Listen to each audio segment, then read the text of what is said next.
জয়পুরহাটে সাড়া ফেলেছে বাজলা স্কুল বিজ্ঞান উৎসব। এ নিয়ে আরো জানাতে সরাসরি যুক্ত হচ্ছেন রেজাউল করিম রেজা। রেজা, উৎসব কেমন দেখছেন এবং উৎসব ঘিরে কি কি আয়োজন রয়েছে, কি বলছেন শিক্ষার্থীরা, জানাবেন।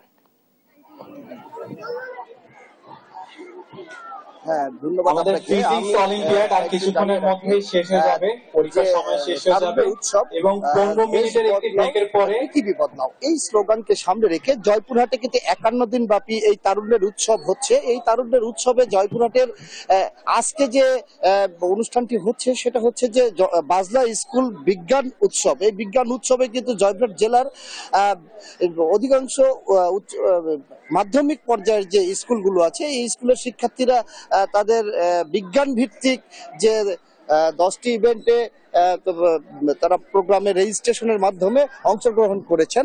তো এখানে আমি এখানকার যে আয়োজক তাদের আয়োজকদের সভাপতি, তার কাছে আমি জানতে চাইবো যে কি কি আয়োজন আছে আপনাদের। আজকে আমাদের দিনব্যাপী একটা প্রোগ্রাম চলছে। এখানে 10টি সেগমেন্টের আয়োজন করেছি আমরা। 3টি অলিম্পিয়াড থাকছে, গণিত অলিম্পিয়াড, ফিজিক্স অলিম্পিয়াড এবং কেমিস্ট্রি অলিম্পিয়াড। পাশাপাশি থাকছে বিজ্ঞান ভিত্তিক দেওয়ালিকা প্রদর্শনী, বিজ্ঞান ভিত্তিক প্রজেক্ট প্রদর্শনী এবং মেগা কুইজ, উপস্থিত বক্তৃতা প্রতিযোগিতা, সায়েন্টিফিক ডিবেট কম্পিটিশন রয়েছে, যেটা ফাইনাল আজকে অনুষ্ঠিত হবে। এবং উন্মুক্তভাবে সারা বাংলাদেশের জন্য উন্মুক্ত আমাদের সাইফাই স্টোরি রাইটিং সেগমেন্ট রয়েছে, যেখানে আমরা অলরেডি অনেক ভালো পরিমাণে সাবমিশন পেয়েছি। এমনকি নটরডেম কলেজের মতো স্বনামধন্য কলেজ থেকে আমরা সাবমিশন পেয়েছি। পাশাপাশি রুবিক্স কিউব সেগমেন্টে আমাদের দিনব্যাপী আমাদের রুবিক্স কিউবের যে স্টলটি রয়েছে সেখানে চলতে থাকবে। আপনাদের এই শিক্ষার্থীদের পুরস্কার কি আছে? আমরা চেষ্টা করেছি তাদেরকে তারা যেই কাজটি করবে বা তারা যেই মেধার পরিচয় দিবে সে অনুযায়ী যেন তাদেরকে পুরস্কৃত করা যায়। আমরা অলিম্পিয়াড সেগমেন্টের জন্য 8,000, 6,000 এবং 4,000 যথাক্রমে প্রথম, দ্বিতীয় এবং তৃতীয় পুরস্কার রেখেছি। এবং টিম বেসড ইভেন্টগুলোর জন্য আমরা চ্যাম্পিয়ন টিমকে দিচ্ছি 5,000 টাকা সমমূল্যের প্রাইজ বন্ড এবং রানার্স আপ টিমকে দিচ্ছি 3,000 টাকা সমমূল্য। ধন্যবাদ আপনাকে। আমি শিক্ষার্থীর অনুভূতি জানতে চাইবো, কেমন লাগছে? অবশ্যই এটা প্রথমবার, এটা এর আগে আমরা এখানে অংশগ্রহণ করিনি, প্রথমবার অংশগ্রহণ করেছি, সেই হিসেবে আমি অনেক ভালো লাগছে। এখানে আমরা চারিপাশে দেখছি আমাদের অনেক শিক্ষার্থীরা, বন্ধুরা এবং সবাই অনেক বিভিন্নভাবে অংশগ্রহণ করেছে তাদের নিজ নিজ যোগ্যতা মেধা খাটিয়ে। তো এখানে বিষয়টা অনেক ভালো লাগছে। এখানে চারিদিকে সবাই সবার মেধার পরিচয় দিচ্ছে এবং আমরাও বিভিন্ন কাজে অংশগ্রহণ করেছি এবং আশা করি আমরা ভালোভাবে কাজটা এগিয়ে যেতে পারবো এবং আমরা এই মাধ্যমে বিভিন্ন এই জার্নির মাধ্যমে বিভিন্নভাবে নতুন অভিজ্ঞতা অর্জন করছি। এটা সত্যি অনেক ধন্যবাদ।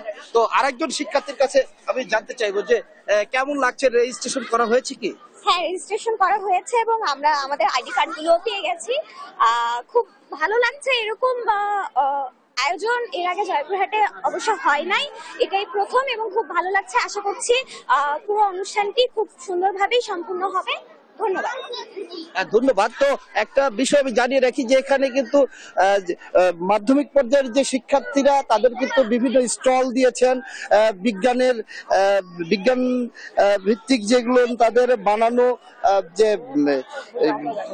যে যন্ত্রপাতি বা তাদের যে অনেক কিছুই তারা বানিয়েছেন, তারা কিন্তু এই বিভিন্ন স্টলের মাধ্যমে এখানে 12টি স্টল দেওয়া হয়েছে। পাশাপাশি স্কুলের ভিতরে, এটা জয়পুরহাটের জেলা স্কুল বলে, রামদাও বাজলা স্কুল, এই স্কুলের যে আপনার বিভিন্ন কক্ষেও কিন্তু এই তাদের যে বিজ্ঞান উৎসব হচ্ছে, এই উৎসবে এই সব ধরনের শিক্ষার্থীরা কিন্তু এখানে উপস্থিত আছেন।